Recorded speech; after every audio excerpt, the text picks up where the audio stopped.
Okay, so income under the head income from house property and its computation is given under section 22 to 27 of Income Tax Act. ठीक है, जो आपका income tax act है ना, उसमें section 22 to 27 सारे आपके प्रोविजंस बताते हैं regarding to the determination of income under the house property. So under this chapter we will tax rental income which is earned from building owned by the person. The building can be residential building or commercial building. ठीक है, so what we are going to tax, we are going to tax the rent income. Okay, और rent income किसको taxable होगी? The person who is owning it. ठीक है, the owner of the property. और जो भी वो बिल्डिंग है, ठीक है, जो प्रॉपर्टी है, इट कुड बी रेजिडेंशियल और commercial, doesn't matter. We have to compute the taxable rental income for that particular owner. The word building has not been defined under the Income Tax Act, but as per ordinary meaning, building is a structure of walls having doors and windows which may be with or without a roof. Okay, so without a roof also we can consider that as a building. Although it is not defined under the act, but as per the general meaning, we will assume the building as to be a structure of walls with windows and doors and which could have the roof or without any roof. The basis of calculating income from house property is the annual value. So we will understand this in detail, that what is basically this particular term mean. So for the time being we just have to make we just have to learn this thing, that basis will be on the basis of annual value. So जो भी rent की annual value होगी उसके basis पे we will compute the income.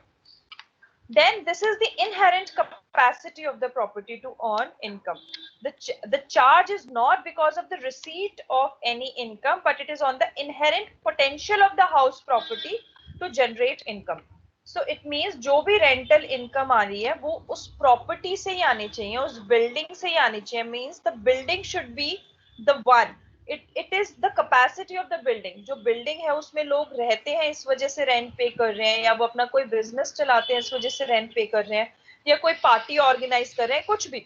So वो उस building की inherent capacity है, inherent potential है, जिसकी वजह से वो income आ रही है. That is why we are saying as that it is the income from house property. ठीक है, ऐसा नहीं कि बस हमें कोई पैसा दे रहा है और ये बोल रहा है कि हम उसे उस बिल्डिंग का पैसा दे रहे हैं, ऐसा नहीं होना चाहिए. It should B someone which you can actually link to that particular building ki yes, because these people are residing there, or they are organizing any kind of function, or they are using it for their business purpose or profession, anything like that. So it is the building which is earning that particular income. There are three basic conditions which should be fulfilled in order to tax the income under this head. अगर ये तीन properties अगर नहीं होती fulfil, तो हम लोग कभी भी इसको हाउस प्रॉपर्टी के अंदर टैक्स नहीं करेंगे. तो क्या क्या प्रॉपर्टीज है? First, the property must consist of buildings and lands appurtenant thereto. ठीक है, अभी जस्ट रीड करते रहो, फिर एक एक डिटेल में करेंगे. सो पहली बात है कि the property must consist of building and land appurtenant thereto. मतलब एक लैंड होनी चाहिए, उसी के ऊपर बिल्डिंग होनी चाहिए. मतलब बिल्डिंग हवा में नहीं होनी चाहिए. There should be a land. The assessee must be the owner of such property. This is very important, that whosoever is the assessee, that person includes all the seven categories. Never ever make an assumption that person is an individual. It includes all the seven categories. Okay, so whosoever is the assessee, whosoever is the person, that must be the owner. इसका मतलब आपकी local authorities, company सब owner हो सकती है. The property may be used for any purpose but should not be used by the owner for the purpose of any business or profession carried on by him, the profits of which are chargeable to tax. Basically ये कह रहा है कि जो भी आप उसको use कर रहे हो, वो उसको जो भी मतलब जो ओनर है उसको उसने किसी और को दिया हुआ है जिससे उसको रेंट इनकम आ रही है, वो खुद उसको यूज करके, ऐसा ना हो कि वो अपना कोई बिजनेस या प्रोफेशन कर रहा है. क्योंकि अगर वो ऐसा कुछ कर रहा है उसी रीजन की वजह से वो रेंट पे दी हुई है, तो वो कभी भी हाउस प्रॉपर्टी के अंदर नहीं आएगी. फिर वो PGBP, that is profits and gains from business और प्रोफेशन, या फिर अदर सोर्सेस के अंदर चार्जेबल होगी। हाउस प्रॉपर्टी के अंदर तभी चार्ज होगी when it is unrelated to your business और प्रोफेशन और आपने उसको किराए पे दिया हुआ है। ठीक है, रेंट है तो इसका मतलब definitely you have given this on rent. ठीक है, सो फर्स्ट प्रॉपर्टी क्या थी? That the property must consist of buildings and lands appurtenant thereto. So the word building we have already understood that it is not defined under the Income Tax Act. So this word building is very wide enough. It has an inclusive, definition, and it can include residential houses. ठीक है, चाहे वो residential houses you have let out और self occupied. Self occupied मतलब आप खुद रहते हो। अभी आगे आगे जाके हम करेंगे कि सेल्फ ऑक्यूपाइड को भी हम कैसे टैक्स करते हैं। ठीक है, building let out for office use or for storage or for use as factory. Even musical halls, dance halls, lecture halls and other public auditoriums are also known as building.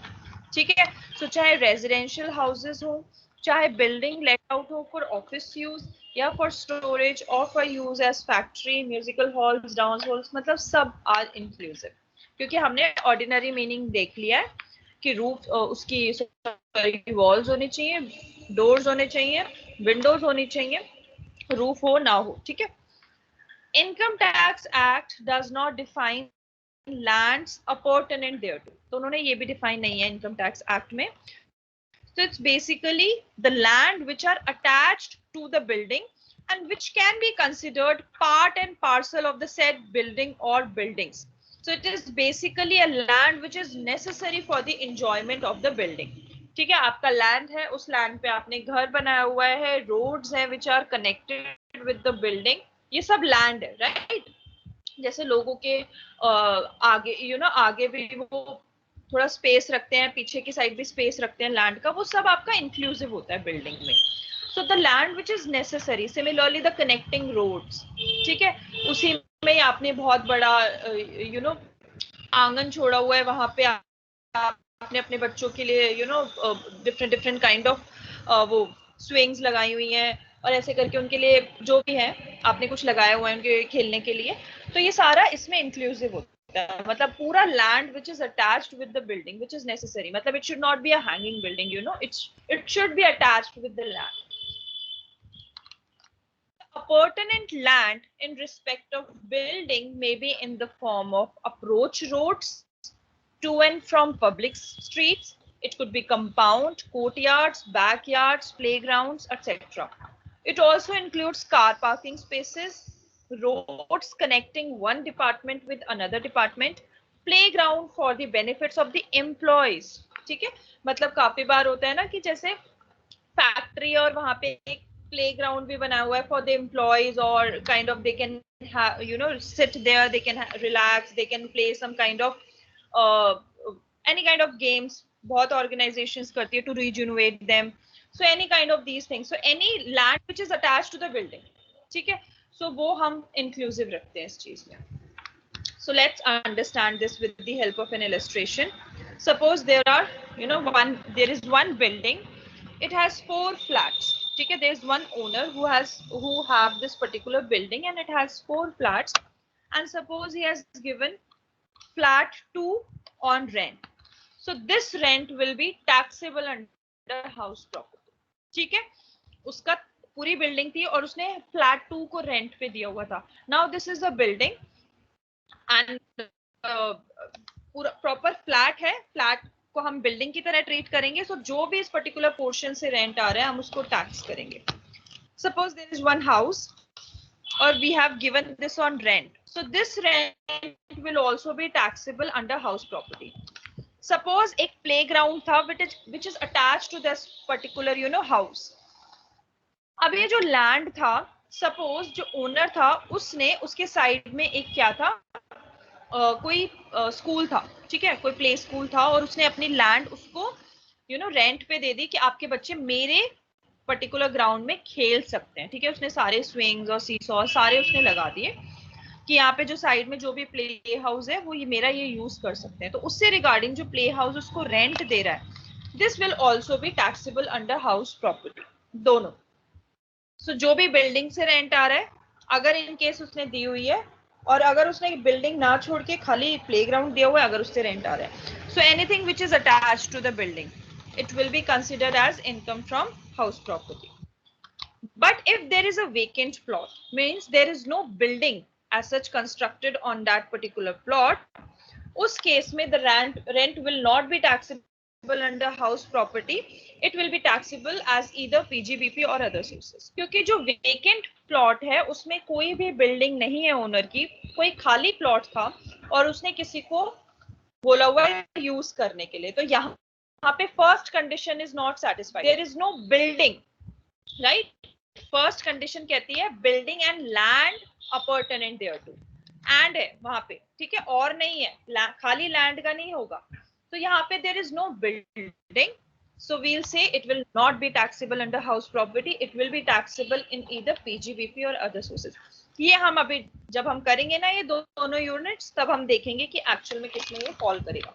ये इसका condition यही होता है कि अगर उसका business और profession related होता है तो पीजीबीपी में जाता है, क्योंकि अदर सोर्सेज की तो डेफिनेशन ही ये कहती है कि वो सारी इनकम जो बाकी 4 हेड्स में नहीं हो पा रही, वो सारी अदर सोर्सेज में चली जाती है।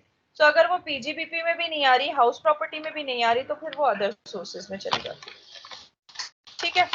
So this is first condition. Now next comes that assessee must be the owner of such property, ठीक है, such house property.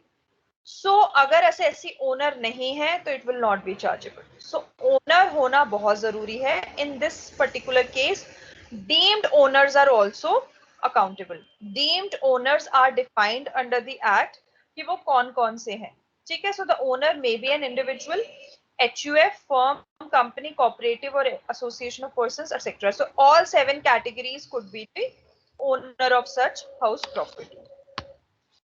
What all are the deemed owners? So these conditions are specifically written in the Income Tax Act, that in this case, although he is not, the person is not the owner, but we will consider it as to be the deemed owner. So first condition, sorry, these are the circumstances. So an individual who transfers house property otherwise than for adequate consideration to his or her spouse, not being a transfer in connection with an agreement to live apart, or to his minor child, not being a married daughter, is deemed owner of the house property. So for example, एक individual था, ठीक है, उसने अपनी property transfer कर दी अपनी wife के नाम पे विदाउट एडुक्वेट कंसिडरेशन, मतलब जो उस प्रॉपर्टी का से अगर वो 50 lakhs की थी तो उसने 2-3 लाख रुपीज ये दिखा के ही just transfer the property to his wife. और वो जो भी ट्रांसफर था, it was not related to an agreement to live apart, मतलब वो डाइवोर्स की वजह से उसने नहीं किया था, नॉर्मल उनकी जो नॉर्मल उनकी डे टू डे लाइफ थी उसमें उसने उसको ट्रांसफर किया था।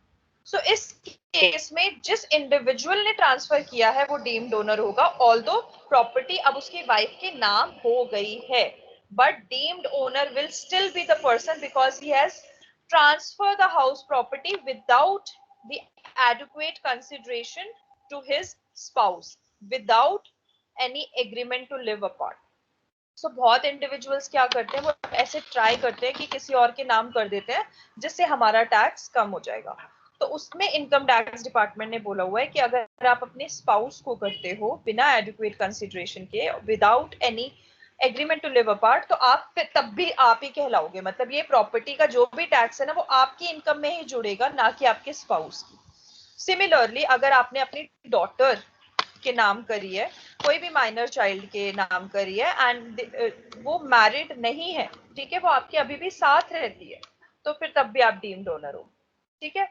मतलब आप किसी को भी अगर प्रॉपर्टी, किसी को नहीं, मतलब अपने बिल्कुल इमीडिएट अगर आप रिलेशन में देते हो विदाउट एडिक्वेट कंसिडरेशन, तो आप ही रहोगे। आप किसी और बाहर को दे दो, बाहर में किसी को भी, चाचा ताऊ जी उनके बच्चों को किसी को भी दे दो, उसमें आप डीम्ड ओनर नहीं होगे। बट अगर आप अपनी वाइफ को या अपनी मैरिड विदाउट मैरिड डॉटर को, किसी माइनर डॉटर को अगर आप ट्रांसफर करते हो, या अपने माइनर सन को, आप सन भी इसमें इंक्लूसिव होता है, माइनर चाइल्ड है, अगर आप सन को भी ट्रांसफर करते हो, बट सन में क्या है, मैरिड का कंसेप्ट नहीं आता है, वो डॉटर में आता है, क्योंकि पता है लड़की की शादी हो जाएगी फिर तो वो बाहर दूसरे घर में चली जाएगी, तो उस केस में तो वही लड़की फिर ओनर रहेगी if she is married. But अगर वो मैरिड नहीं है तब वो इंडिविजुअल ही रहेगा, उसके फादर ही रहेंगे, ठीक है।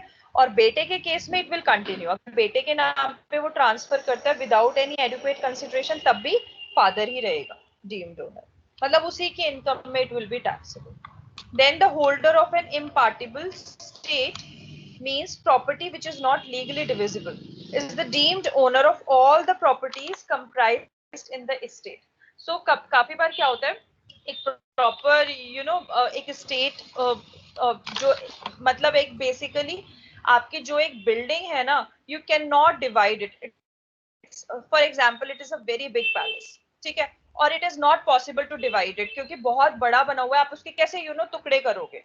तो उस केस में जो भी उसका होल्डर होता है ना, जिसके नाम पे वो होता है, जो भी उसको होल्ड कर रहा होता है, मतलब जिसके नाम पे पावर ऑफ अटॉर्नी होती है, जो भी उसको मतलब मेन पर्सन होता है जिसके नाम होता है वो सब कुछ, तो वही डीम्ड ओनर होगा उस स्टेट में। जितनी भी प्रॉपर्टीज होंगी, मतलब प्रॉपर्टीज मतलब छोटे छोटे अगर रेजिडेंशियल ब्लॉक्स बने हुए हैं, कुछ भी बना हुआ है, वो सारा उस होल्डर के ही नाम पे होगा कैलकुलेट, ठीक है। सो वही डीम्ड ओनर माना जाएगा उस स्टेट में जितनी भी प्रॉपर्टीज या जो भी चीजें सिचुएटेड है, क्योंकि legally you cannot divide it, ठीक है, आप तोड़ नहीं सकते उस चीज को, वो हमेशा एज अ कॉम्प्रिहेंसिव फॉर्म में ही रहेगी।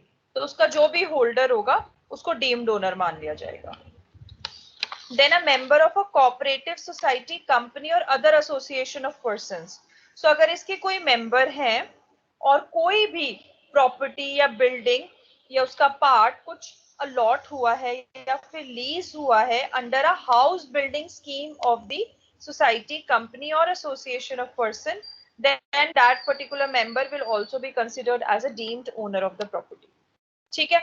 सो कोई मेंबर है और उसको अंडर उनको उन्होंने कोई स्कीम चलाई, हाउस बिल्डिंग स्कीम, और उसके अकॉर्डिंगली उन्होंने कोई रेजिडेंशियल बिल्डिंग उनको अलॉट करी या लीज करी, तो जिस भी मेंबर को वो अलॉट हुई है, although he is not the owner, owner cooperative society, company, association of persons ही हैं, बट वो he still will be considered as the deemed owner, ठीक है।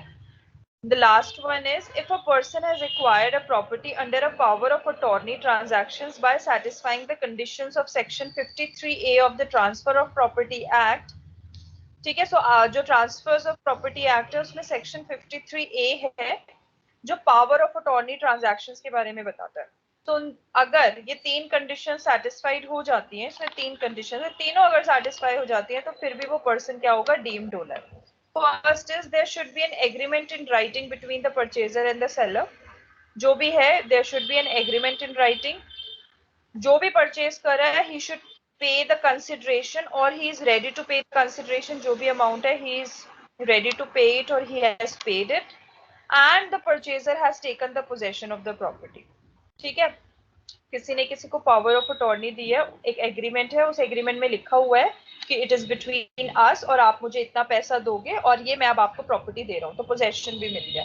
जैसे वो तीनों conditions are satisfied, we'll say that whosoever is residing in that particular building जिसके बीच में ट्रांजैक्शन हुई है, एग्रीमेंट बना है, now this particular buy purchaser is the one who is the deemed owner, ना कि जो उसका एक्चुअल ओनर है, क्योंकि पावर ऑफ अटॉर्नी में क्या होता है, एक्चुअल अभी ओन एकदम से प्रॉपर्टी नहीं ट्रांसफर हुई है, it just a power of attorney, ठीक है, कि आपने उसको पावर दे दी है कि you can use that particular building. उसके बाद आप definitely transfer of properties act के थ्रू उसको प्रॉपर रजिस्टर्ड करा के अपने नाम करा सकते हो, बट अभी ये सिर्फ पावर ऑफ अटॉर्नी ट्रांजैक्शंस के बारे में बात कर रहा है कि अगर ये तीनों कंडीशन सेटिस्फाई हो जाती है तो भी purchaser will be considered as the deemed owner, ठीक है। There is one more circumstance that if a person makes a property on lease for 12 years or more, then also he becomes deemed owner of the company. So अगर किसी ने property lease पर ली हुई है, ये company is wrong, यहाँ पे house property होना चाहिए, सॉरी, नो, ठीक है। अगर प्रॉपर्टी ली हुई है लीज पर, that is for 12 years or more, then also he becomes the deemed owner of the house property. सो ये नॉर्मल सर्कमस्टांसेस में कि किसी ने भी अगर लीज एग्रीमेंट बनाया हुआ है और वो 12 ईयर से ज्यादा है, तो वो हमेशा जो भी उस प्रॉपर्टी को एंजॉय कर रहा है he will considered as the deemed owner और वही टैक्स पे करेगा, ना कि कोई और। ठीक है, सो ये बेसिकली आपकी 5 कंडीशंस है जिस केस में हम कहते हैं कि इसमें real owner is not obliged to pay the tax, instead the deemed owner have to pay the tax. Ma'am yes बेटा। मैम प्लीज सेकंड और थर्ड पॉइंट एक्सप्लेन कर दीजिए अगेन। मल्टीपल स्टेट होती है जिसको आप डिवाइड नहीं कर सकते हो, मतलब लीगली इट्स नॉट पॉसिबल। ठीक है, मैं एग्जांपल्स मुझे अभी याद नहीं आ रहे हैं। बेसिकली ये ना उन्हीं पैलेसेस और इन्हीं सब के बारे में बात होती है कि जिसको आप कर ही नहीं सकते हो डिवाइड। तो जिसको आप डिवाइड ही नहीं कर सकते, तो जो भी उसका होल्डर है ना उस पूरी प्रॉपर्टी का, उसी को आप डीम्ड ओनर बता देते हो। जैसे जैसे आपके HUF होते हैं ना, HUF क्या होते हैं, उसमें एक कर्ता होता है। ठीक है, तो HUF से उस बहुत प्रॉपर्टीज है HUF के नाम। सो उनका होल्डर कौन है, मेन कर्ता है ना, karta is the one who represent. तो now the karta is responsible to pay the taxes on their behalf, क्योंकि जॉइंटली सारी प्रॉपर्टी है, it is not the property of karta, it is the property of Hindu undivided family. और उसके इतने ज्यादा members, तो आप उसको डिवाइड नहीं कर सकते हो। तो whosoever is holding that particular impartible estate, he will be considered as deemed owner. So इस केस में कर्ता has to pay the taxes। ठीक है, सिमिलरली जैसे पैलेसेस होते हैं, जैसे आप फॉर एग्जांपल यू नो कोई कुछ ऐसे एंसेस्टर से की वजह से एक पैलेस है, and it is you know basically this palace belongs to the 7 sons. ठीक है, उन 7 सन्स में से एक पर्सन है who is responsible for maintaining it, और क्योंकि सारे तो मिलकर ही नहीं करेंगे ना, तो किसी एक को बनाया हुआ है who is the holder, and he is responsible for maintaining and you know for upkeeping that particular palace and everything. तो उस केस में जो भी होल्डर होगा ना, he will be considered as a deemed owner. आप गवर्नमेंट पॉइंट ऑफ व्यू से देखो, इनकम टैक्स अथॉरिटीज के पॉइंट ऑफ व्यू से देखो, कि वो 7 जो उसके बच्चे 7 के 7 को वो नहीं बोल सकते कि आप टैक्स पे करो, क्योंकि आपको आप टिकट्स यू नो दे रहे हो, लोग आ रहे हैं आपकी प्रॉपर्टी को देख रहे हैं, तो it's kind of you know, या आपने उस पैलेस वो वाला जो टिकट वाला है वो तो आपका PGPP में चला जाएगा, उसको छोड़ो। सपोज उसी पैलेस में आपने किसी को रेजिडेंशियल ब्लॉक्स दिए हुए हैं वहीं पे, और वहां से रेंट आ रहा है। ठीक है, तो अगर वहां से रेंट आ रहा है तो वो मिल सातों को रहा है। ठीक है, बट गवर्नमेंट नहीं बोलती सातों को, जो भी होल्डर है, जो मेन जिसके जिसको रिस्पॉन्सिबल बनाया गया है कि ये इसको मेंटेन करेगा, सारी चीजें ये करेगा, सो वो जो पर्सन है he will be considered as deemed owner. क्योंकि गवर्नमेंट सिर्फ एक को स्पेसिफाई करती है, सबको नहीं स्पेसिफाई करती है। कोई भी एक बन जाओ और वो हमें इस पे टैक्स दे देना, जो भी तुम्हारी प्रॉपर्टी है।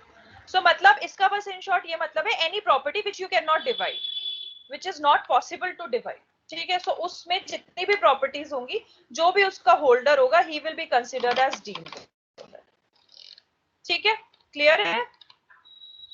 Yes ma'am. मैम और थर्ड पॉइंट।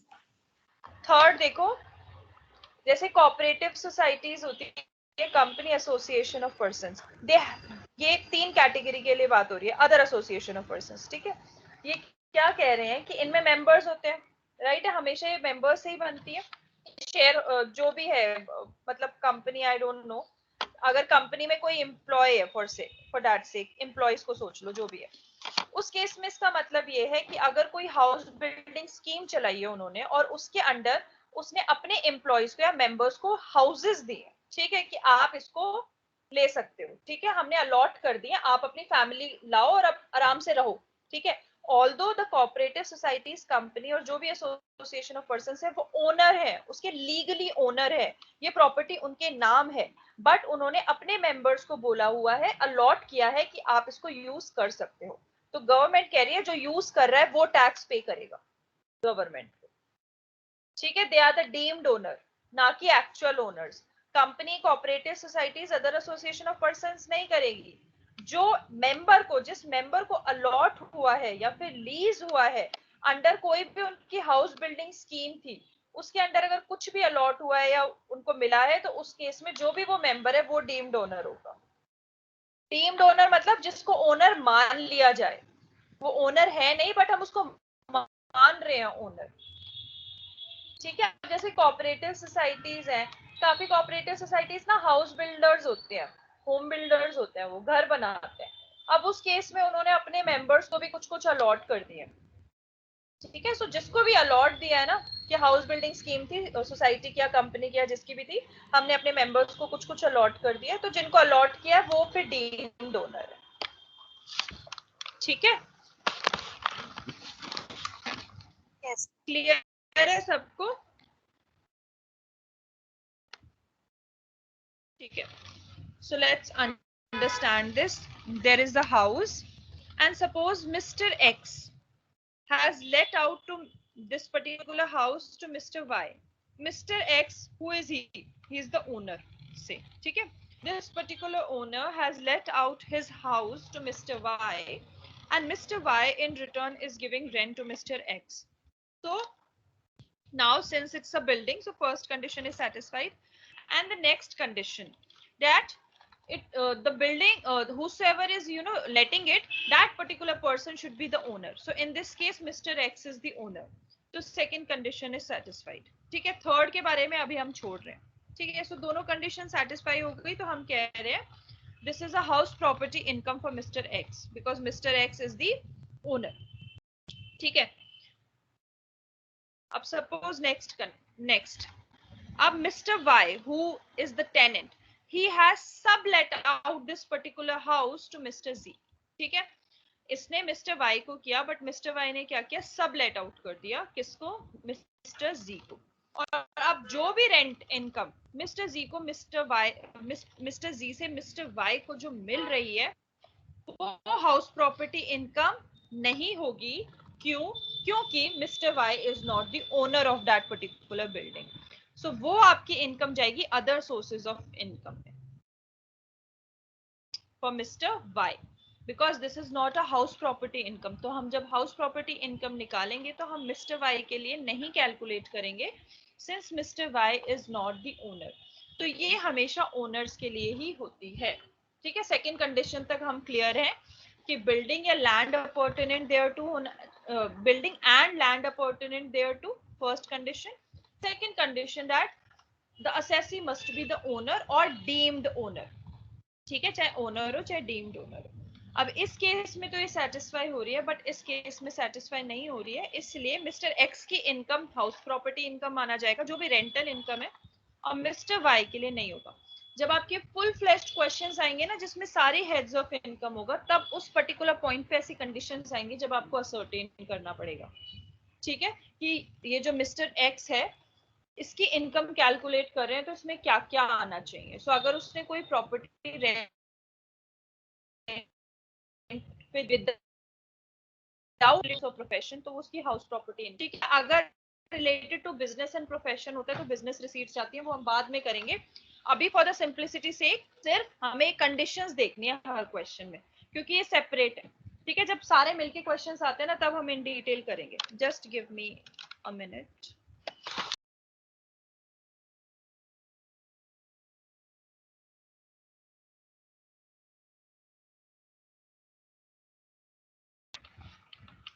ठीक है, so next condition, last condition है that the property may be used for any purpose but should not be used by the owner for the purpose of any business or profession carried on by him, the profits of which are chargeable to tax. अब वही बात आ गई कि अगर किसी ने अपनी property को रेंट पे दिया हुआ है, and if this is given solely for the purpose of running his business or profession, then it will not be chargeable under the house property income. Instead it will be directly chargeable to the PGBP. ठीक है, और PGBP में भी हम तभी करेंगे when he is earning some profits. ठीक है, इसमें लिखा हुआ है ना, the profits of which are chargeable to tax. So जो भी उसका business या profession, if it is chargeable to tax under the Income Tax Act, so whatever income he is earning from letting out the property, it will be directly go under the PGBP head, not to the house property. ठीक है, so this is the third condition which should be satisfied, कि वो उसको use business और profession के अलावा कर रहा हो. किसी को ऐसे यूज करने के लिए दे रखी है उसने, किसी को लेट आउट करी हुई है रेजिडेंशियल पर्पस के लिए, या किसी को कोई फंक्शंस वगैरह ऑर्गेनाइज करे, कुछ भी हो, मतलब it should not be directly related with his business और प्रोफेशन. अब suppose there is a house, Mr. X is the owner and he let out the building and tenant is doing the business. ठीक है, उसने क्या किया, उसने building को let out कर दिया है, और जिस टेनेंट को दिया है वो टेनेंट अपना बिजनेस कर रहा है, तो उस केस में rent will be the HP income of mister x, because mister x ने अपने बिजनेस के लिए नहीं किया है, इंस्टेड उसने जिसको ट्रांसफर किया वो अपना बिजनेस चला रहा है, तो उस केस में मिस्टर एक्स की हाउस प्रॉपर्टी इनकम होगी. But in the next case if he is doing business in his building, ठीक है, कि मिस्टर एक्स इसी बिल्डिंग में अपना कोई बिजनेस कर रहा है और कोई इनकम आ रही है, क्योंकि इनहेरेंट कैपेसिटी देखते हैं ना बिल्डिंग की, तो अगर उसके अंदर वो उसमें बैठा हुआ है, वो कोई बिजनेस कर रहा है और कोई इनकम आ रही है, तो वो इनकम जाएगी पीजीबीपी इनकम, ठीक है, वो हाउस प्रॉपर्टी में नहीं आएगी. सो मतलब इन शॉर्ट 3 कंडीशंस अगर सेटिस्फाइड हैं तो ही हम हाउस प्रॉपर्टी इनकम में चार्जेबल करेंगे रेंट या जो भी इनकम है, अदरवाइज हम नहीं करेंगे. पहला, there should be a building and land opportunity there too. Second, the assessee must be the owner or deemed owner of the property. And the third one is that the property may be used for any purpose apart from running the business or profession of the owner or deemed owner. Clear है ये तीनों conditions? किसी को doubt है तो please ask me.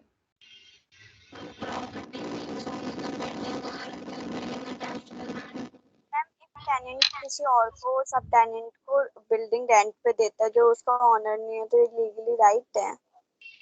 तो वो नहीं है ना बेटा liable, because he is the not the owner, so is not liable to pay tax under the house property income. दूसरे हेड्स में देगा फिर वो. हाउस प्रॉपर्टी अगर तुम्हें इनकम चार्जेबल करनी है टैक्स के लिए तो तीनों कंडीशन सेटिस्फाई होनी चाहिए. अगर वो तीनों सेटिस्फाई है तो ही आप इस प्रोविजंस को यूज करेंगे. 22 to 27 है ना सेक्शन, हम उन सेक्शंस के अंडर जैसे कंप्यूट करते हैं वो हम तभी करेंगे जब ये तीनों कंडीशन सेटिस्फाइड होगी, नहीं तो ये हाउस प्रॉपर्टी इनकम नहीं है, ये या तो अदर सोर्सेज की इनकम है या फिर ये पीजीबीपी की है. अगर अब वो सब लेट आउट कर रहा है और अगर कोई टेनेंट, तो टेनेंट एक्चुअल में ओनर नहीं है ना, तो सेकंड कंडीशन ही नहीं सेटिस्फाइड होती, तो इसका मतलब वो हाउस प्रॉपर्टी में नहीं आएगा.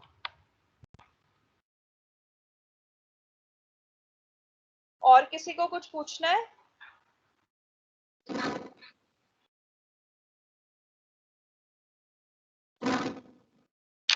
Shall I move forward?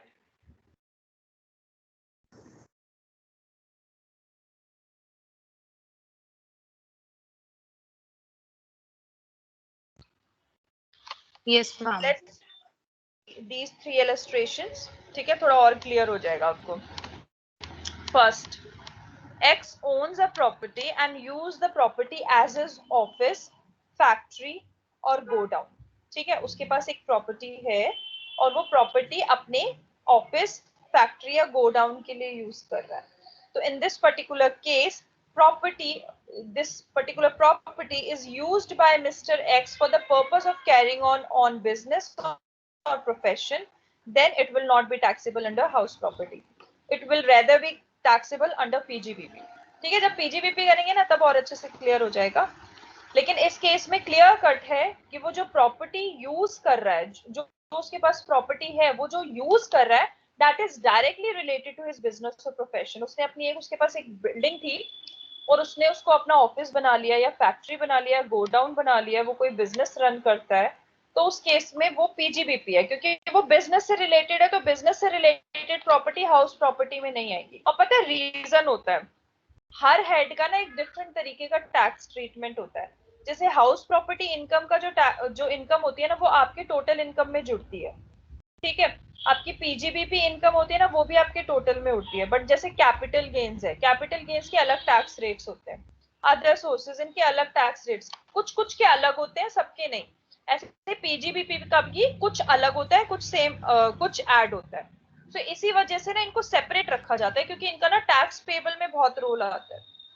तो इसी वजह से हमें अंडरस्टैंड करना है कि वो किस हेड में जाएगी. जैसे हाउस प्रॉपर्टी तो पूरी पूरी ऐड हो जाती है, उसमें कभी भी बाइफर्केशन नहीं होती. उसके अलावा सब में अलग अलग ट्रीटमेंट होता है कि ऐसी अगर एक इनकम निकल गई तो इसका अलग ही ट्रीटमेंट होगा. ठीक है. Now next comes to second question. X Limited is a manufacturing company, so it's a manufacturing company. The factory of the company is situated in Mumbai. Within the factory campus, there is a residential colony having 100 quarters for workers. ठीक है, एक colony है उसमें 100 quarters है.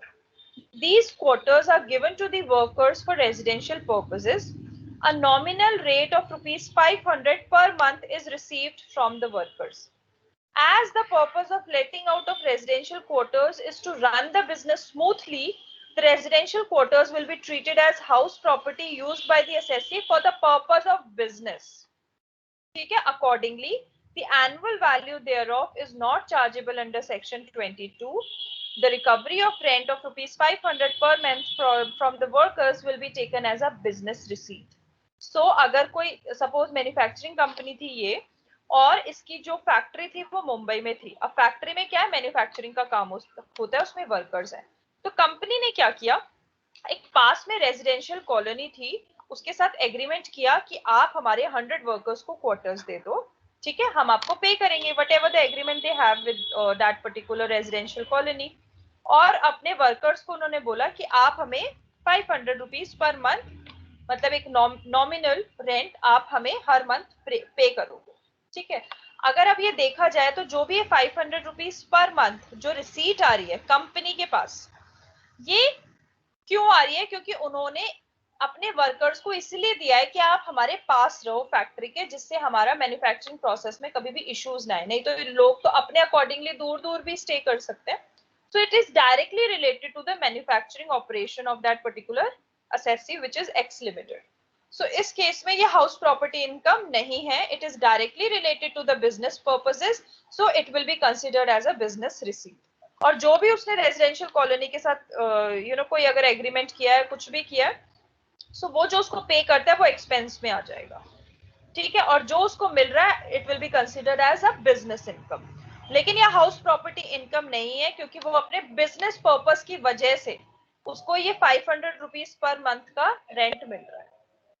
ठीक है, अब एक और एग्जांपल देखो. G limited makes available a few rooms in its factory. कोई फैक्ट्री है उसकी और उसी में उसने कुछ कमरे बनाए हैं. And these rooms are given on nominal rent to the government for locating a branch of nationalized bank, post office and central excise office for carrying on its business efficiently and smoothly. ठीक है, so उसने उसकी factory में कुछ कमरे हैं जो उसने रेंट पे दिए हुए हैं गवर्नमेंट को, जिससे गवर्नमेंट ने एक नेशनलाइज्ड बैंक, पोस्ट ऑफिस और सेंट्रल एक्साइज ऑफिस खोला है वहां पे. सो वो इसी वजह से उसने खुलवाया है, so that his business can run efficiently and smoothly. So in this case also, since it is directly related to the business, it will be considered as a business income. और बिजनेस इनकम आपके under section 28 और भी बहुत sections है उसमें cess होती है. But 22 से 27 जो सेक्शंस हैं हाउस प्रॉपर्टी के, उसमें ये टैक्सेबल नहीं होगी. ठीक है, क्योंकि हमारी थर्ड कंडीशन सेटिस्फाई नहीं हो रही. दो हो रही है बट थर्ड नहीं सेटिस्फाई हो रही है, इस वजह से हाउस प्रॉपर्टी इनकम में नहीं आएगी. क्लियर है सबको? Yes, ma'am. Yes, ma'am. Now comes the applicability of section 22. This we will do in the next class then. ठीक है, इतना बस क्लियर रखना कि आपकी तीन कंडीशंस है जो सेटिस्फाई होनी चाहिए. अभी कितना टाइम है? 11:37, 38. अभी वी हैव टाइम, तो थोड़ा एप्लीकेबिलिटी कर लेते हैं. ठीक है, first is house property in a foreign country. So a resident assessee is taxable under section 22 in respect of annual value of the property situated in a foreign country. अब ध्यान से देखना ये स्टेटमेंट क्या बोल रही है. It is talking about resident. और जब आपने residential status and incidence of tax पढ़ा था, उस केस में था कि रेजिडेंट के लिए foreign income is always taxable. Right, resident के लिए it is always taxable. But ROR के लिए क्या था? टैक्सेबल. बट एनओआर में दो कंडीशन सेटिस्फाइड होनी चाहिए, तभी फॉरेन इनकम टैक्सेबल होती है, नहीं तो नहीं होती है. ठीक है, बट अगर यही सेम अगर ये रिसीव्ड इन इंडिया होता तो फिर ये इंडियन इनकम ही हो जाती, फिर तो वैसे ही वो सबके लिए टैक्सेबल होती. तो यहाँ पे सीधा सीधा बोल रहा है रेजिडेंट के बारे में. So it is repeating but all we have learned in the residential status and incidence of tax. It is repeating only कि अगर कोई रेजिडेंट एसएससी हमारी इंडिया का और अगर उसकी कोई हाउस प्रॉपर्टी है which is located in foreign country, so कोई भी उसकी एनुअल वैल्यू अगर उसको मिल रही है तो it will be considered, it will be taxable under section 22. It should not be like this. Just because it is outside India, it will not be taxable. It will be taxable as per the rules of house property, जो भी हमारे house property के sections हैं उसी के accordingly we will calculate it and we will club that particular income in his total income. Next is composite rent. ठीक है, so in certain cases the owner charges rent from the tenant not only on account of rent for the house property but also on account of service charges for various facilities provided with the house. So composite rent क्या होता है, खाली house property जो building है, जो house है, खाली उसी का रेंट नहीं, उसके साथ कुछ सर्विसेज भी वो दे रहा है, इसी वजह से वो एक कंपोजिट रेंट ले रहा है जिसमें हाउस प्रॉपर्टी का भी रेंट है और सर्विसेज का भी रेंट है. सो इसको कैसे हम लोगों को टैक्स करना है? सो composite rent on account of a rent for the property and service charges for various facilities provided along with the house like lift, gas, water, electricity, watch and ward, air conditioning etc. अगर वो ऐसी कोई services भी दे रहा है जिससे वो charge ले रहा है, so in this case what we will do, we will split off this composite rent और जो भी portion of rent which is attributable to the letting of the premises shall be determined under income from house property, and the other portion which is attributable for services that will be clubbed under either income from other sources or PGBP.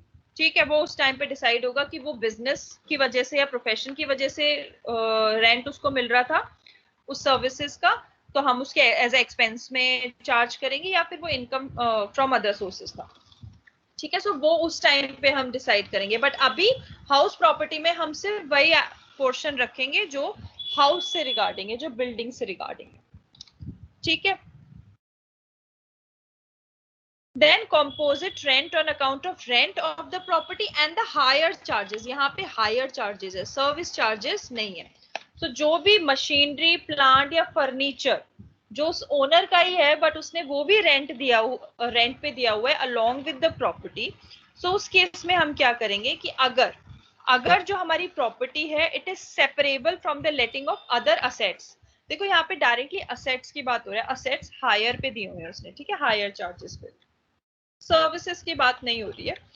तो यहाँ पे अगर वो separable हैं, अगर हम separate कर सकते हैं तो डेफिनेटली हम वही करेंगे, that the rent portion which is at property that will come under income from house property and the other option which is attributable to the less assets that will come under either PGBP or others. ठीक है, but in case if the letting of property is not separable from letting of the assets, in that particular case the entire composite rent will go under PGBP or other sources. हम house property में तो वही करेंगे जो attributable to house है, to house property है या to building है, टू प्रॉपर्टी है, जो भी है जो एट्रीब्यूटेबल होगा वही आएगा. अगर नहीं है एट्रीब्यूटेबल तो फिर वो अदर सोर्सेज या फिर पीजीबीपी में ही जाएगा. ठीक है, सो एक तो सर्विस चार्जेस के बारे में बात कर रहे हैं और एक बात कर रहे हैं वो हायर चार्जेस के for the use of assets. ठीक है, कोनर्स का we'll do tomorrow, after tomorrow.